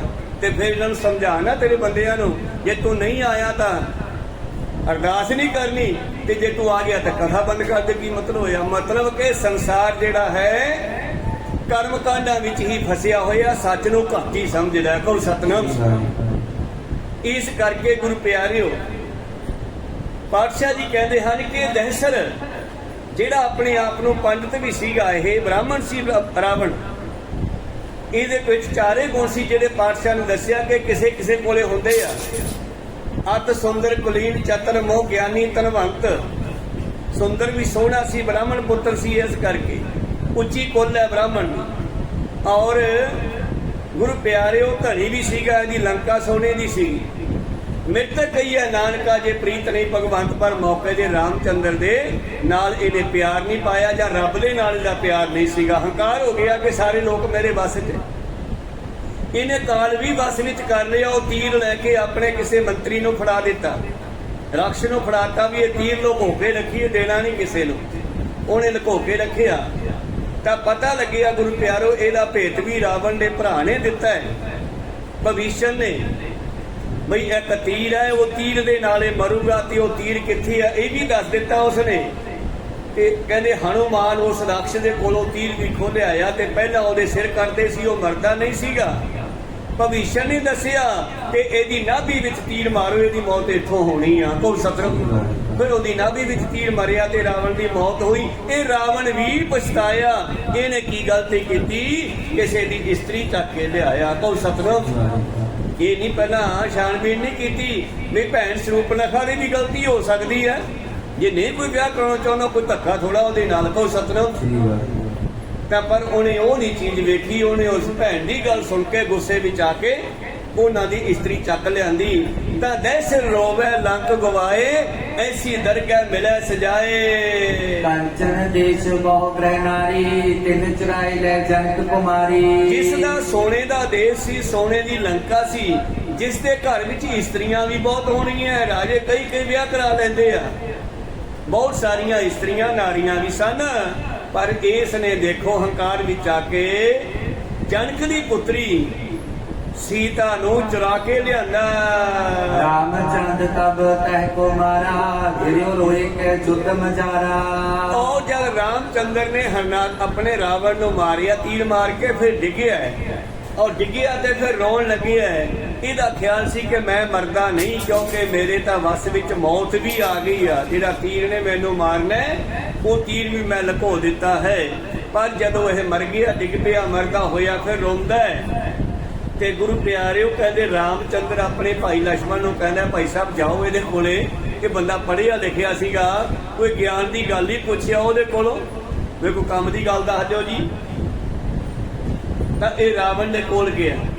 ਇਹ ਪੁੱਛਦੇ ਲక్ష్మణ ਰਾਵਣ ਨੂੰ, ਤੁਸੀਂ ਪੜ੍ਹੇ ਲਿਖੇ ਬੰਦੇ ਹੋ, ਫਿਰ ਵੀ ਪਾਂਡਵ ਸੀ, ਵੇਦਾਂ ਦੇ ਬਦਾਂਤੇ ਹੋ, ਕੰਮ ਦੀ ਗੱਲ ਦੱਸ ਦਿਓ।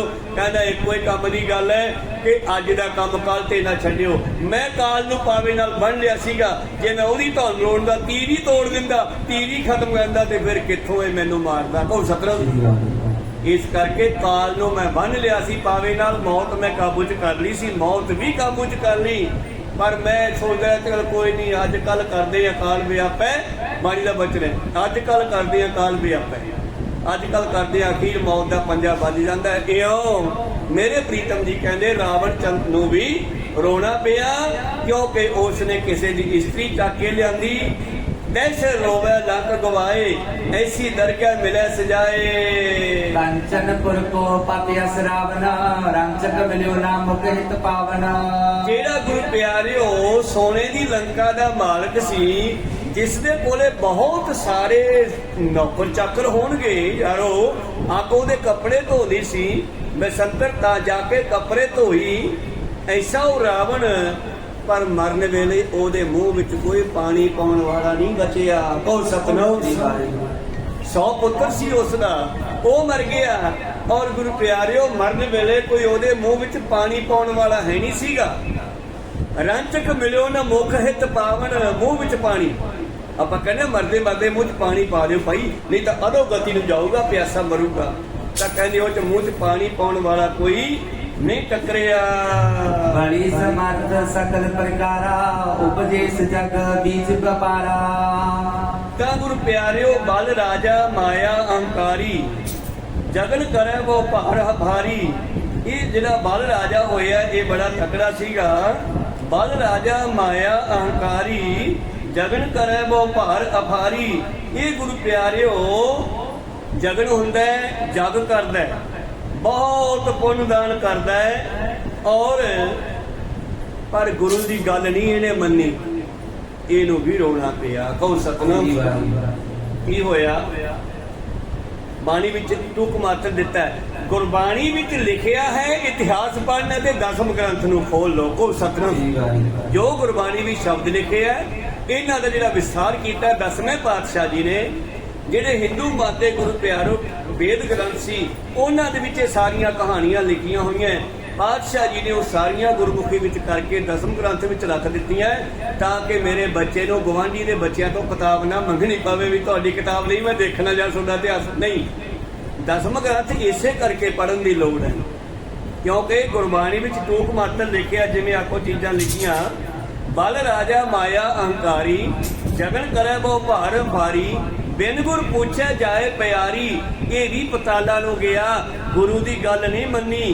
ਹਰੀਚੰਦ ਦਾਨ ਕਰੇ ਜਸ ਦੇਵੇ, ਰਾਜਾ ਹਰੀਚੰਦ ਬੜਾ ਦਾਨ ਕਰਦਾ ਸੀ। ਲੋਕ ਅਸੀਂ ਰਾਜਾ ਹਰੀਚੰਦ ਬੜਾ ਤਕੜਾ ਹੈ, ਪਰ ਇਸ ਵੀ ਦਾਨ ਦੇ ਹੰਕਾਰ ਵਿੱਚ ਚਲਿਆ ਗਿਆ। ਗੁਰੂ ਨੂੰ ਨਾ ਪੁੱਛਣ ਕਰਕੇ ਇਹਨੂੰ ਵੀ ਭੇਤ ਨਹੀਂ ਆਇਆ।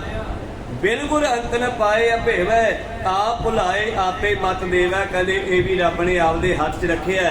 ਜਿਸ ਨੂੰ ਆਪ ਖਵਾਏ ਕਰਤਾ, ਖੁਸ਼ ਲਏ ਚੰਗਿਆਈ। ਜਿਨ੍ਹਾਂ ਨੂੰ ਖਤਮ ਕਰਨਾ ਹੁੰਦਾ ਉਹਨਾਂ ਦੇ ਚੰਗੇ ਕੰਮ ਬੰਦ ਕਰ ਦਿੰਦਾ। ਪਾਤਸ਼ਾਹ ਜੀ ਕਹਿੰਦੇ ਆਪ ਭੁਲਾਏ, ਪਰਮੇਸ਼ਰ ਦੀ ਮਰਜ਼ੀ ਆ ਕਿਹਨੂੰ ਕਿੱਧਰ ਨੂੰ ਤੋਰਨਾ। ਨਾ ਕੋ ਮੂਰਖ ਨਾ ਕੋ ਸਿਆਣਾ, ਵਰਤੈ ਸਭ ਕੁਛ ਤੇਰਾ ਭਾਣਾ। ਇਹ ਉਹਦੀ ਮਰਜ਼ੀ ਚੱਲਦੀ ਆ। ਕਹਿੰਦੇ ਕੋਈ ਆਪਦੀ ਮਰਜ਼ੀ ਨਾਲ ਸਿਆਣਾ ਨਹੀਂ ਬਣ ਸਕਦਾ, ਕੋਈ ਸਿਆਣਾ ਬਣ ਕੇ ਕਮਾ ਨਹੀਂ ਸਕਦਾ, ਕੋਈ ਕਮਲਾ ਬਣ ਕੇ ਕਮਾਉਂਦਾ ਨਹੀਂ। ਕੋ ਸਭ ਇਹ ਰੱਬ ਦੀ ਮਰਜ਼ੀ ਆ। ਆਪ ਭੁਲਾਏ ਆਪੇ ਮਤ ਦੇਵੈ, ਦੁਰਮਤ ਮਾਰੀ ਮਤ ਵਾਲਾ। ਹਰਨਾਕਸ਼ ਦੁਰਾਚਾਰੀ, ਪ੍ਰਭ ਨਾਰਾਇਣ ਗਰਭ ਪ੍ਰਹਾਰੀ। ਪਰਮੇਸ਼ਰ ਨੇ ਇਹਦਾ ਵੀ ਹੰਕਾਰ ਦੂਰ ਕੀਤਾ। ਪ੍ਰਹਿਲਾਦ ਉਧਾਰੇ ਕਿਰਪਾ ਧਾਰੀ। ਭੁੱਲਿਓ ਰਾਵਣ ਮੁਗਧ ਅਚੇਤ ਮੂਰਖ। ਇੱਥੇ ਮੁਗਧ ਮੂਰਖ ਨੂੰ ਕਹਿੰਦੇ ਆ, ਸਿੱਧਾ ਵੀ ਮੂਰਖ ਲਿਖਿਆ। ਲੰਕਾ ਗੜ ਸੋਨੇ ਕਾ ਭਇਆ, ਮੂਰਖ ਰਾਵਣ ਕਿਆ ਲੈ ਗਿਆ। ਤਾਂ ਉਹ ਦੱਸੋ ਕੀ ਲੈ ਗਿਆ। ਭਾਵ ਗਲਤੀ ਹੁੰਦੀ ਹੈ। ਇਹਨੇ ਕਿਸੇ ਦੀ ਇਸਤਰੀ ਚੱਕੀ ਹੈ, ਉਹਦਾ ਫਲ ਇਹਨੂੰ ਭੋਗਣਾ ਪਿਆ। ਕੋਈ ਸਤਨਾਮ, ਰੋਣਾ ਪਿਆ ਇਹਨੂੰ ਵੀ। ਭੁੱਲਿਓ ਰਾਵਣ ਮੁਗਧ ਅਚੇਤ, ਲੰਕਾ ਲੁੱਟੀ ਲੰਕਾ ਸੀ ਸਮੇਤ। ਗਰਭ ਗਿਆ ਬਿਨ ਸਤਿਗੁਰ ਹੇਤ, ਸਹਿਸ ਬਾਹੋ ਮਦ ਕੀਟ ਮੈਂ ਖਾਸਾ। ਆ ਸਹਿਸ ਬਾਹੋ ਜੀ ਦੀ ਪਹਿਲਾਂ ਗੱਲ ਕੀਤੀ ਆ, ਜਿਹਨੇ ਜਮਦਗਿਨੀ ਨੂੰ ਮਾਰਨਾ ਕੀਤਾ। ਗੁਰੂ ਪਿਆਰਿਓ, ਇਸੇ ਤਰ੍ਹਾਂ ਹਰਨਾਕਸ਼ ਲੈ ਨਖੋਂ ਵਿਧਾਸਾ। ਹਰਨਾਕਸ਼ ਨੂੰ ਨੌਹਾਂ ਨਾਲ ਮਾਰਿਆ ਪਰਮੇਸ਼ਰ ਨੇ। ਦੈਂਤ ਸੰਘਾਰੇ, ਇਹ ਦੈਂਤਾਂ ਦੀ ਮੌਤ ਕਿਉਂ ਹੋਈ। ਬਿਨ ਭਗਤ ਅਭਿਆਸਾ, ਇਹ ਰੱਬ ਨਾਲ ਨਹੀਂ ਸੀ ਜੁੜੇ ਹੋਏ। ਸੇਠਾ ਐਡੇ ਐਡੇ ਲੋਕ ਹੋ ਕੇ ਗਏ ਨਾ। ਨਾਨਕ ਦੁਖੀਆ ਸਭ ਸੰਸਾਰ, ਮੰਨੇ ਨਾ ਸੋਈ ਜਿਨ ਜਾਏ। ਔਰੀ ਕਰਮ ਨਾ ਲੇਖੈ ਲਾਏ। ਇਹਨਾਂ ਦੇ ਖਾਤਮੇ ਦਾ ਕਾਰਨ ਇਹਨਾਂ ਦੀ ਮਨ ਮਤ, ਇਹਨਾਂ ਨੇ ਸੱਚ ਨੂੰ ਨਹੀਂ ਪਛਾਣਿਆ, ਪਰਮੇਸ਼ਰ ਨਾਲ ਨਹੀਂ ਜੁੜਨਾ ਕੀਤਾ। ਜਰਾਸੰਧ ਕਾਲਜ ਮੁਨ ਸੰਘਾਰੇ, ਰਖਤ ਬੀਜ ਕਾਲ ਨੇਮ ਵਿਦਾਰੇ। ਇਹ ਵੱਡੇ ਵੱਡੇ ਦੈਂਤ ਹੋਏ ਆ। ਇਹਨਾਂ ਦੇ ਬਚਨ ਚੰਡੀ ਦੀ ਵਾਰ ਚੋਂ ਪੜ੍ਹ ਸਕਦੇ ਹੋ। ਰਖਤ ਬੀਜ ਉੱਥੇ ਦੈਂਤ ਹੋਇਆ, ਬਹੁਤ ਤਕੜਾ ਹੈ।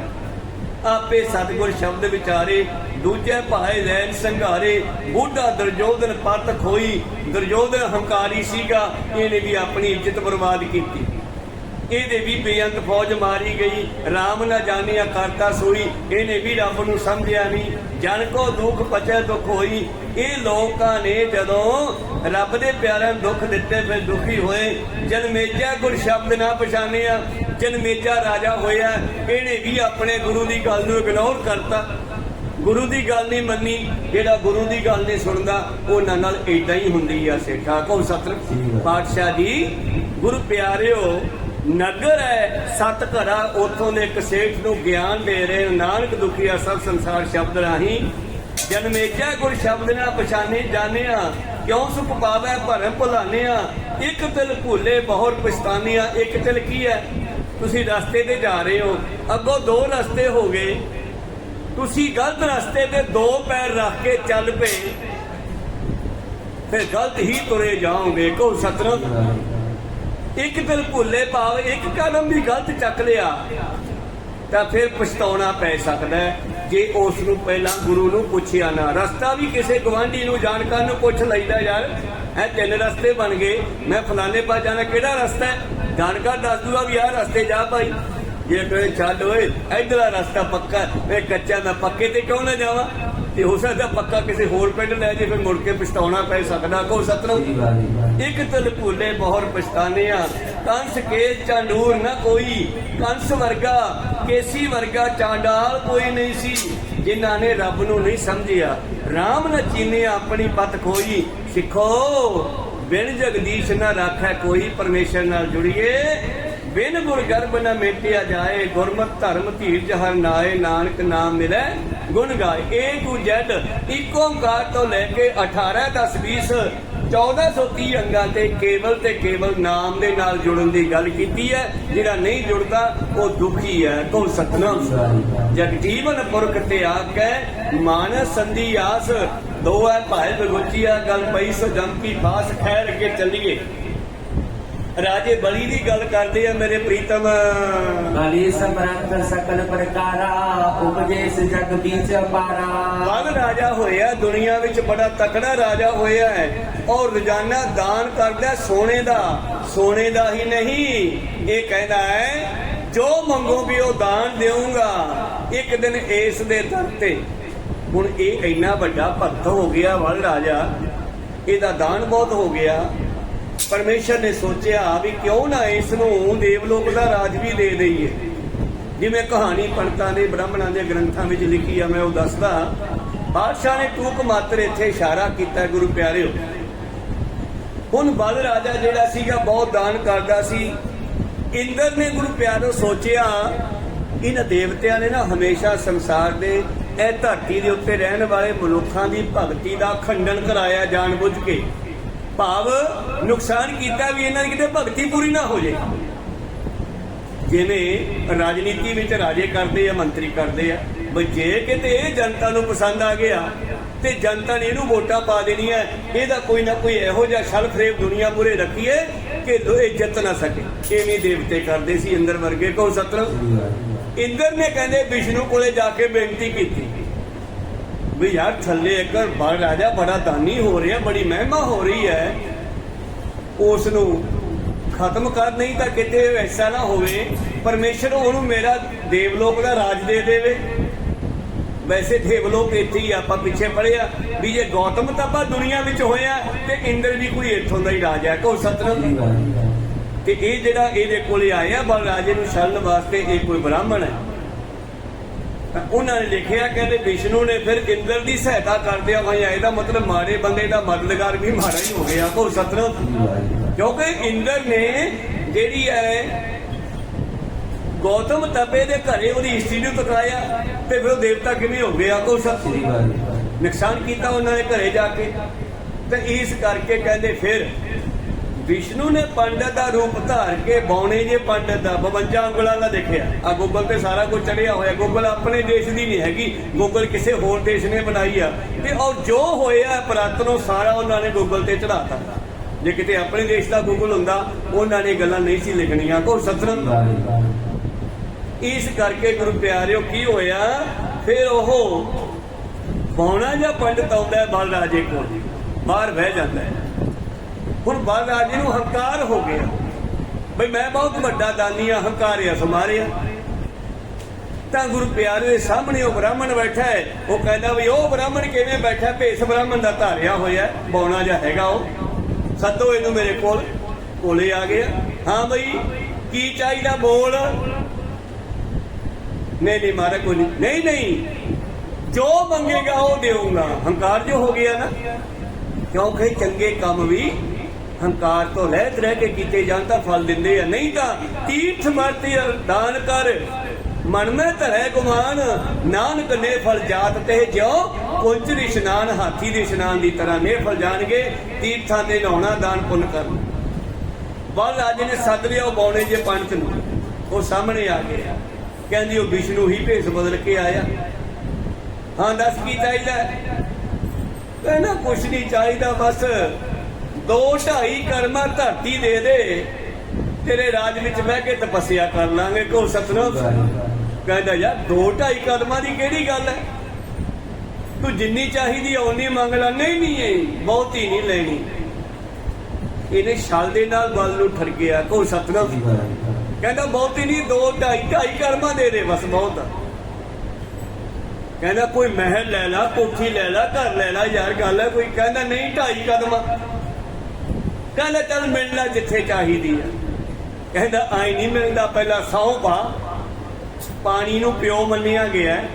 ਲੋਕ ਪੁਰਾਣੇ ਪਾਣੀ ਦੀ ਚੂਲੀ ਭਰ ਕੇ ਕਹਿੰਦੇ ਆ ਕਿ ਮੈਨੂੰ ਪਾਣੀ ਦੀ ਸਹੁੰ ਜੇ ਮੈਂ ਮੁੱਕਰਾਂ। ਕਹੋ ਸਤਨਾਮ। ਬਲ ਰਾਜੇ ਨੂੰ ਪਹਿਲਾਂ ਸਹੁੰ ਪਵਾਈ ਆ ਉਹਨੇ ਪਾਣੀ ਦੀ ਚੂਲੀ ਭਰ ਕੇ। ਉਹ ਕੀ ਕਹਿੰਦੇ ਨਾ, ਕਹਿੰਦੇ ਪਹਿਲਾਂ ਵੀ ਸਹੁੰ ਪਾ ਕਿ ਮੈਂ ਜੋ ਮੰਗਿਆ ਉਹ ਦੇਊਂਗਾ। ਤੇ ਬਲ ਰਾਜੇ ਦਾ ਗੁਰੂ ਹੈ ਸ਼ੁਕਰਾਚਾਰੀਆ ਕੋਲ ਬੈਠਾ। ਉਹ ਕਹਿੰਦਾ ਯਾਰ ਕਿਤੇ ਕੋਈ ਤੇਨਾਂ ਠੱਗੀ ਨਾ ਹੋ ਜੇ। 2.5 ਕਦਮਾਂ ਦੀ ਕਿਹੜੀ ਗੱਲ ਹੈ, ਜਿਹਨੂੰ ਮਹਿਲ ਮਿਲਦਾ ਹੋਵੇ 2.5 ਕਦਮਾਂ ਕੋ ਲਵੇ ਉਹ। ਕਹਿੰਦਾ ਨਹੀਂ ਸੰਤੋਖੀ ਹੋਣਾ ਇਹ। ਕਹਿੰਦਾ ਗੱਲ ਸੁਣ ਲਾ, ਤੂੰ ਰਹਿਣ ਦੇ ਸਹੁੰ ਪਾਉਣ ਨੂੰ, ਰੁਕ ਜਾ। ਕਹਿੰਦਾ ਨਹੀਂ, ਮੇਰਾ ਪਰਨ ਹੈ, ਜੋ ਮੰਗੇਗਾ ਮੈਂ ਉਹੀ ਦੇਊਗਾ। ਕਹਿੰਦਾ ਕਰ ਲਾ ਪਰਨ ਪੂਰਾ, ਫਿਰ ਕੋਈ ਗੱਲ ਨਹੀਂ। ਉਹਨੇ ਆਪਣੇ ਗੁਰੂ ਦੀ ਗੱਲ ਨਹੀਂ ਮੰਨੀ। ਬਲ ਰਾਜਾ ਮਾਇਆ ਹੰਕਾਰੀ, ਇਸ ਨੂੰ ਵੀ ਮਾਇਆ ਦਾ ਦਾਨ ਕਰਨ ਦਾ ਹੰਕਾਰ ਹੋ ਗਿਆ। ਜਗਨ ਕਰੈ ਬਹੁ ਭਾਰ ਅਪਾਰੀ, ਬਹੁਤ ਜਪ ਕਰਦਾ, ਲੰਗਰ ਲਾਉਂਦਾ, ਪੁੰਨਦਾਨ ਕਰਦਾ, ਪਰ ਬਿਨ ਗੁਰ ਪੁੱਛੈ ਗੁਰੂ ਦੀ ਗੱਲ ਨਹੀਂ ਸੁਣੀ ਇਸਨੇ। ਕਹੋ ਸਤਿਨਾਮ। ਬਿਨ ਗੁਰ ਪੁੱਛਿਆ ਜਾਏ ਪਿਆਰੀ, ਪਤਾਲਾਂ ਨੂੰ ਧੱਕਦਾ ਅਗਲਿਆਂ ਨੇ ਖਤਮ ਕਰਤਾ।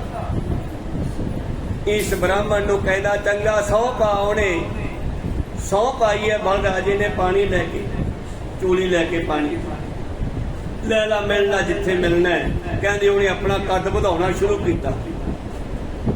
ਇੰਨਾ ਲੰਮਾ ਕੱਦ ਕਰ ਲਿਆ, ਜਿੰਨਾ ਲੰਮਾ ਕੱਦ ਉਨੀ ਲੰਮੀ ਪਲਾਂਘ ਹੋ ਜਾਂਦੀ ਹੈ। ਲਈਆਂ ਤੇ 2.5 ਕਦਮ ਆਈਆਂ, ਪਰ ਪਲਾਂਘ ਹੀ ਐਡੀ ਕਰ ਲਈ ਉਹਨੇ। ਬਲ ਰਾਜੇ ਦੇ ਰਾਜ ਦੀ ਸਾਰੀ ਧਰਤੀ ਮਿਲ ਲਈ ਆ। ਕੋ ਸਤਨਾਮ। ਇੱਕ ਕਦਮ ਦੇ ਵਿੱਚ ਸਾਰੀ ਧਰਤੀ ਮਿਲ ਲਈ। ਜਿਹਦੀ ਧਰਤੀ ਉਸੇ ਦਾ ਆਕਾਸ਼। ਸਰਕਾਰ ਦੀ ਮਰਜ਼ੀ ਤੋਂ ਬਗੈਰ ਦੂਜੇ ਦੇਸ਼ ਦਾ ਜਹਾਜ਼ ਉਹਦੇ ਦੇਸ਼ ਤੋਂ ਨਹੀਂ ਟੱਪ ਸਕਦਾ। ਇਹ ਪਤਾ ਤੁਹਾਨੂੰ। ਕੋ ਸਤਨਾਮ। ਜੇ ਸਰਕਾਰ ਹੁਕਮ ਦੇਊਗੀ, ਭਾਰਤ ਦੀ ਸਰਕਾਰ ਆਗਿਆ ਦੇਊ, ਤਾਂ ਦੂਜੇ ਦੇਸ਼ ਦਾ ਜਹਾਜ਼ ਸਾਡੇ ਆਕਾਸ਼ ਤੋਂ ਨਹੀਂ ਟੱਪ ਸਕੂਗਾ, ਨਹੀਂ ਤਾਂ ਨਹੀਂ ਟੱਪ ਸਕਦਾ। ਮਤਲਬ ਉਹਨੇ ਪਹਿਲਾਂ ਇੱਕ ਕਦਮ ਦੇ ਵਿੱਚ ਧਰਤੀ ਮਿਲ ਲਈ, ਦੂਜੇ ਕਦਮ ਵਿੱਚ ਆਕਾਸ਼ ਮਿਲ ਲਿਆ, ਰਹਿ ਗਈ ਅੱਧੀ ਕਦਮ। ਕਹਿੰਦਾ ਹੁਣ ਅੱਧੀ ਕਿੱਥੇ ਰੱਖਾਂ? ਨਾਲੇ ਘਬਰਾ ਗਿਆ ਬਲ, ਤੇ ਨਾਲੇ ਕਹਿੰਦਾ ਮੇਰੇ ਸਿਰ 'ਚ ਰੱਖ ਲਾ ਹੁਣ। ਤੇ ਉਹਨੇ ਸਿਰ ਤੇ ਪੈਰ ਧਰਿਆ ਤੇ ਬਲ ਰਾਜ ਨੂੰ ਕਹਿੰਦੇ ਪਤਾਲਾਂ ਵਿੱਚ ਧੱਕ ਦਿੱਤਾ। ਮਤਲਬ ਜੁਗਤੀ ਦੇ ਨਾਲ ਬਲ ਰਾਜੇ ਦਾ ਰਾਜ ਖਤਮ ਕਰਤਾ। ਬਲ ਰਾਜਾ ਇਸ ਭਾਰਤ ਵਰਸ਼ ਦਾ ਹੀ ਰਾਜਾ ਸੀ। ਜਿਹੜੇ ਇਸ ਤਰ੍ਹਾਂ ਮਾਰੇ ਗਏ ਨੇ ਰਾਜੇ, ਬਲ ਰਾਜਾ, ਹਰੀਚੰਦ ਰਾਜਾ, ਹੋਰ ਰਾਜੇ, ਇਹਨਾਂ ਨੂੰ ਮਾਰਨ ਦਾ ਕਾਰਨ ਹੀ ਜਿਹੜਾ ਬਾਹਰੋਂ ਆਇਆ ਗੁਰੂ ਪਿਆਰਿਓ, ਆਰੀਅਨ ਕਹਿੰਦੇ ਆ ਜਿਹਨੂੰ, ਜੋ ਇੱਥੇ ਆ ਕੇ ਆਪਣੇ ਆਪ ਨੂੰ ਬ੍ਰਾਹਮਣ ਕਹਿ ਕੇ ਬਣ ਗਿਆ ਮਾਲਕ, ਤੇ ਇੱਥੋਂ ਵਾਲਿਆਂ ਨੂੰ ਸ਼ੂਦਰ ਬਣਾ ਕੇ ਧੱਕਤਾ ਪਤਾਲਾਂ ਨੂੰ। ਕਹੋ ਸਤਿਨਾਮ। ਪਤਾਲਾਂ ਨੂੰ ਧੱਕਣ ਦਾ ਮਤਲਬ ਖਤਮ ਕਰਤਾ। ਬਲ ਰਾਜਾ ਖਤਮ ਕਰਤਾ, ਉਹਦਾ ਰਾਜ ਖੋਲਿਆ ਸਾਰਾ। ਇੱਕ ਕਰਨ ਸਾਰੀ ਧਰਤੀ ਜਿੱਦ ਤੱਕ ਉਹਦਾ ਰਾਜ ਸੀ ਸਾਰੀ ਮਿਲ ਲਈ ਆ, ਮੰਨ ਲਓ। ਪਰ ਹੰਕਾਰ ਨੇ ਕਿਸੇ ਨੂੰ ਛੱਡਿਆ ਨਹੀਂਗਾ। ਰਾਵਣ ਵਰਗੇ ਵੀ ਹੰਕਾਰ ਕਰਕੇ ਮਾਰੇ ਗਏ, ਬਲ ਰਾਜਾ ਵੀ ਹੰਕਾਰ ਕਰਕੇ ਮਾਰਿਆ ਗਿਆ। ਹਾਂ, ਅੱਗੇ ਚੱਲੀਏ। ਬਲੀ ਸਮਰੱਥ, ਬੜੀ ਸਮਰੱਥ ਸਕਲ ਪ੍ਰਕਾਰਾ, ਉਪਦੇਸ਼ ਜਗ ਬੀਚ ਅਪਾਰਾ। ਓਏ ਸੇਠਾ ਤੂੰ ਕਿਹਦਾ ਵਿਚਾਰ ਹੈ? ਇੱਥੇ ਤਾਂ ਰਾਜੇ ਬਲੀ ਵਰਗੇ ਹੋਏ ਆ, ਬੜੇ ਤਕੜੇ, ਜਿਹੜੇ ਬੜੇ ਦਾਨ ਪੁੰਨ ਕਰਦੇ ਸੀ, ਜਗ ਕਰਦੇ ਸੀ। ਬਿਨਾ ਗਿਆਨ ਦੁਖ ਪਾਏ ਕਨੇਰਾ, ਕਰਕੇ ਕੂਚ ਨਾ ਲਾਗੀ ਤੇਰਾ। ਔਰ ਗਿਆਨ ਤੋਂ ਬਗੈਰ ਦੁਨੀਆ ਵਿੱਚੋਂ ਖਤਮ ਹੋ ਗਏ, ਕੂਚ ਕਰਕੇ ਚਲੇ ਗਏ। ਮਿੰਟ ਨਹੀਂ ਲੱਗਿਆ, ਕਿਉਂਕਿ ਉਹਨਾਂ ਨੇ ਗੁਰੂ ਦੇ ਗਿਆਨ ਨੂੰ ਸਮਝਿਆ ਨਹੀਂ। ਦੋਹਰਾ ਮੈਂ ਕਾ ਸੁਰ ਮਦ ਮਰਦਨੀ, ਮਹਾਮੋਦ ਸ਼ਕਰ। ਅਗਲੀ ਕਥਾ ਸ਼ੁਰੂ ਹੁੰਦੀ ਹੈ, ਅਗਲਾ ਅਧਿਆਇਆ 24ਵਾਂ ਸ਼ੁਰੂ ਹੁੰਦਾ ਹੈ, ਪਾਂਡੋ। ਅਗਲਾ ਪੰਕਤੀ ਐਸੇ ਸ਼ਬਦ ਦੀ, ਕਿਉਂਕਿ ਆਪਾਂ ਉਸੇ ਸ਼ਬਦ ਦੀ ਵਿਚਾਰ ਕਰ ਰਹੇ ਹਾਂ। ਲਿਖਣ ਨੂੰ ਤਾਂ ਸ਼ਬਦ ਇਹ ਛੋਟਾ ਜਿਹਾ ਹੈ। ਗੁਰੂ ਪਿਆਰਿਓ, ਪਹਿਲੇ ਪਾਤਸ਼ਾਹ ਜੀ ਦਾ ਸ਼ਲੋਕ ਮਹੱਲਾ ਪਹਿਲਾ। ਸਹੰਸਰਦਾਨ ਦੇ ਅੰਦਰ ਰਵਾਇਆ, ਪਰਸਰਾਮ ਰੋਵੇ ਕਰ ਆਇਆ, ਅਜੈ ਸਰੋਵੈ ਭੀਖਿਆ ਖਾਏ। ਐਸੀ ਦਰਗਾਹ ਮਿਲੈ ਸਜਾਏ, ਰੋਵੈ ਰਾਮ ਨਿਕਾਲਾ ਭਇਆ। ਸੀਤਾ ਲਖਮਣ ਵਿਛੜ ਗਿਆ, ਰੋਵੈ ਦੈਸ ਲੰਕ ਗਵਾਏ। ਜਿਨ ਸੀਤਾ ਆਂਦੀ ਡੋਰੂ ਬਾਏ, ਰੋਵੈ ਪਾਂਡਵ ਭਏ ਮਜੂਰ। ਜਿਨ ਕੇ ਸੁਆਮੀ ਰਹਿਤ ਹਦੂਰ, ਰੋਵੈ ਜਨਵੇਜਾ ਖੋਏ ਗਿਆ। ਇੱਕ ਹੀ ਕਾਰਨ ਪਾਪੀ ਭਇਆ, ਰੋਵੈ ਸੇਖ ਮਸਾਇਕ ਪੀਰ। ਅੰਤ ਕਾਲ ਮਤ ਲਾਗੈ ਭੀੜ, ਰੋਵੈ ਰਾਜੇ। ਭਰਤਰੀ ਵਰਗੇ ਰਾਜੇ ਰੋਏ ਕੰਨ ਪੜਾ ਕੇ। ਜਦੋਂ ਗੋਰਖਨਾਥ ਮਗਰ ਲਾ ਕੇ ਜੋਗੀ ਬਣ ਗਏ ਨਾ, ਤੇ ਗੋਰਖਨਾਥ ਨੇ ਸਿਰ ਕੇਸ ਕੱਟ ਦਿੱਤੇ, ਘੋਣ ਮੋਣ ਕਰ ਦਿੱਤੇ, ਕੰਨ ਪਾੜ ਕੇ ਮੁੰਦਰਾ ਪਾਤੀਆਂ, ਝੋਲੀ ਚਕਾਤੀ। ਕਹਿੰਦੇ ਹੁਣ ਮੰਗ ਕੇ ਲਿਆਓ ਦੁਨੀਆ ਚੋਂ, ਫੇਰ ਰੱਬ ਮਿਲੂਗਾ। ਉਹ ਰਾਜਾ ਜਿਹੜਾ ਲੋਕਾਂ ਨੂੰ ਦਾਨ ਕਰਦਾ ਸੀ, ਉਹ ਮੰਗਣ ਜਾਂਦਾ। ਹੁਣ ਕਹੋ ਸਤਨਾਮ। ਫਿਰ ਮੁੜ ਕੇ ਉਹਨਾਂ ਨੂੰ ਵੀ ਪਛਤਾਉਣਾ ਪਿਆ, ਇਹਨਾਂ ਰਾਜਿਆਂ ਨੂੰ, ਬਈ ਕਿੱਥੇ ਇਸ ਪਖੰਡੀ ਠੱਗ ਦੇ ਢਹੇ ਚੜ ਗਏ। ਅੱਜ ਵੀ ਬਹੁਤ ਸਾਰੇ ਪਖੰਡੀ ਹਨ, ਜਿਹੜੇ ਲੋਕਾਂ ਨੂੰ ਵਰਗ ਲਾ ਕੇ, ਜਿਵੇਂ ਕੱਲ ਆਪਾਂ ਨੱਕ ਵੱਢਿਆਂ ਦੀ ਗੱਲ ਕੀਤੀ ਸੀਗੀ, ਕਿ ਇੱਕ ਨੱਕ ਵੱਡੇ ਨੇ ਕਈ ਲੋਕਾਂ ਦੇ ਨੱਕ ਵੱਢਤੇ। ਉਹਦਾ ਨੱਕ ਵੱਢਿਆ ਗਿਆ ਸੀ, ਚੋਰੀ ਕਰਨ ਗਏ ਦਾ, ਲੋਕਾਂ ਨੂੰ ਕਹਿੰਦਾ ਨੱਕ ਦਾ ਉਹਦਾ ਨੱਕ ਵਢਾ ਦਿਓ, ਫਿਰ ਰੱਬ ਦਿਸੂਗਾ। ਕੋ ਸਤ ਕਿੰਨੇ ਲੋਕ ਉਹਦੇ ਢਹੇ ਚੜ ਗਏ। ਨੱਕ ਵੱਢੇ ਗਏ ਲੋਕਾਂ ਨੇ। ਉਹ ਤਾਂ ਸਿਆਣਾ ਸੀ ਵਜ਼ੀਰ ਇੱਕ ਰਾਜੇ ਦਾ, ਕਹਿੰਦਾ ਮੈਂ ਵੇਖਦਾ ਰਾਜਾ ਸਾਹਿਬ ਤੁਸੀਂ ਨਾ ਨੱਕ ਵਢਾਇਓ, ਤੁਸੀਂ ਰਾਜ ਭਾਗ ਵੀ ਕਰਨਾ। ਉਹ ਵਜ਼ੀਰ ਨੇ ਜਦ ਨੱਕ ਵਢਾਇਆ, ਉਹ ਕਹਿੰਦਾ ਯਾਰ ਦਿਸਦਾ ਤਾਂ ਹੈ ਨਹੀਂ ਰੱਬ ਮੈਨੂੰ। ਕਹਿੰਦਾ ਦਿਸਦਾ ਤਾਂ ਸਾਨੂੰ ਵੀ ਨਹੀਂਗਾ, ਜੇ ਤੂੰ ਕਹੇਗਾ ਨਹੀਂ ਦਿਸਦਾ ਤੇ ਤੈਨੂੰ ਲੋਕਾਂ ਨੇ ਕਮਲਾ ਨੱਕ ਵਢਾ ਕੇ ਬਹਿ ਗਿਆ, ਤੂੰ ਵੀ ਨੱਚਣ ਲੱਗ ਜਾ। ਕਹਿੰਦਾ ਮੈਂ ਨਹੀਂ ਨੱਚਦਾ, ਹੁਣ ਸੋਡੀ ਗੱਲ ਕਰਦਾ।